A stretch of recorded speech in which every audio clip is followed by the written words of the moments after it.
Harry, today's reading is in John 19, verse 38 to 42. It's about the burial of Jesus. Let me go ahead and read it. Later, Joseph of Arimathea asked Pilate for the body of Jesus. Now, Joseph was a disciple of Jesus, but secretly because he feared the Jewish leaders. With Pilate's permission, he came and took away the body. He was accompanied by Nicodemus, the man who earlier had visited Jesus at night. Nicodemus brought a mixture of myrrh and aloes, about 75 pounds. Taking Jesus' body, the two of them wrapped it with the spices in strips of linen. This was in accordance with Jewish burial customs. At the place where Jesus was crucified, there was a garden, and in the garden, a new tomb in which no one had ever been laid. Because it was the Jewish day of preparation, and since the tomb was nearby, they laid Jesus there. Yeah. So in Luke, it also tells us that Joseph was a member of the Sanhedrin and had not consented to Jesus' conviction. Up till now, Joseph had been a secret disciple of Jesus. He had feared the Jewish leaders. This day, he stepped up and became a public disciple. First, he had not voted to convict Jesus. Then he had gone to Pilate to request Jesus' body. Justin, why did Pilate give it to Joseph? I think he trusted him, right? Because he was on the Sanhedrin, and and maybe also because he liked Jesus. What do you think? Yeah, no, I think he did like Jesus and really happy to see him get a nice burial. And also, I don't think he really minded spiting the other Jewish leaders a bit. He felt he loved Jesus. He liked Jesus a lot more than he liked them.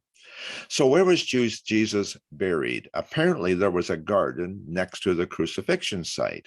And in this garden was a new tomb never being used, as we read. Who did this tomb belong to? Yeah, we were just reading that. It's to belong to Joseph Arimatheus. Yeah, was that a coincidence that this tomb was right next to the crucifixion site? No, we could definitely see God's hand in this one. Yeah, because normally a man would build his tomb in his hometown, like Arimathea, but obviously he liked this place, and obviously God had a hand in him liking that place, so he built his tomb there. So who helped Joseph?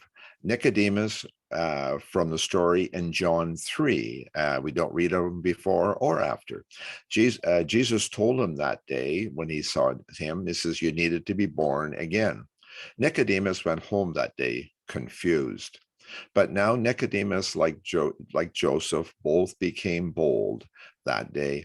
I believe that Jesus was hiding from both these good men and that they knew they had to act. And up till now, I believe they were struggling as to who Jesus was, but now they stepped out. This horrible injustice that had happened out of nowhere really hit them. Sure, the Jewish leaders hated Jesus for years. They knew that. A few days earlier, Jesus had actually ridden into Jerusalem on a donkey. Everybody applauded. Maybe, just maybe, he was going to be king. And then Jesus acted a bit rashly, according to these men, maybe that by upsetting the market they had at the temple, and they upset the money changers, but that's where everybody had to get their lamb and so on. That would be puzzling to them.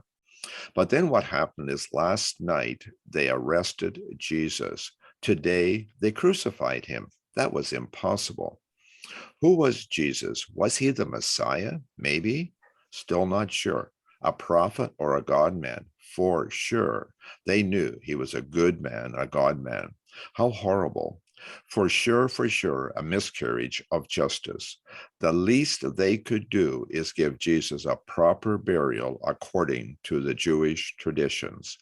Joseph and Nicodemus, along with their people, gave him a royal burial in a new tomb with lots of spices and everything according to expectation.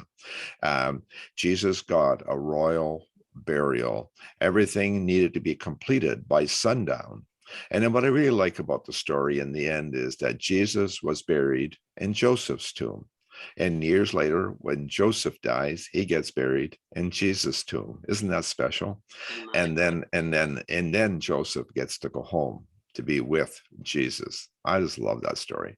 Amen. I just have a quick question here, Harry. Do you think God left Nicodemus and Joseph maybe struggling? Like we see here that Nicodemus went home from the born again conversation in John 3, really wondering who Jesus was. And we see Joseph Arimatheus, he's like an undercover disciple at this point, not fully come out yet. But do you think that God left him like this just for this scenario here in this case? For sure, for sure. Obviously, they were men of means, so they could access the body of Jesus. The disciples didn't have the connection with Pilate to do that, and normally they just dump the body Yeah. dispose of it. So all these, but see, these men, Joseph particularly, came for that. And Pilate said, "Oh yeah, that's a good idea," but I believe Jesus purposely clouded their vision. They both knew that Jesus was a good man. They were clear on that. Messiah, I don't think they knew that till after this week is over, that they actually understood who Jesus really was. But they knew for sure that he was a God-man. Nicodemus said that to Jesus when he met him on John 3. Mm. He said, you're a man of God. He says, I know we all know that, he said. And I believe they did that. But they were kind of on the edge, but all of a sudden this horrible injustice happened, and there's no way they could leave that alone. They were convicted that Jesus was a good man, and now they were going to do what needed to be done. Amen. Thanks a lot for this, Harry.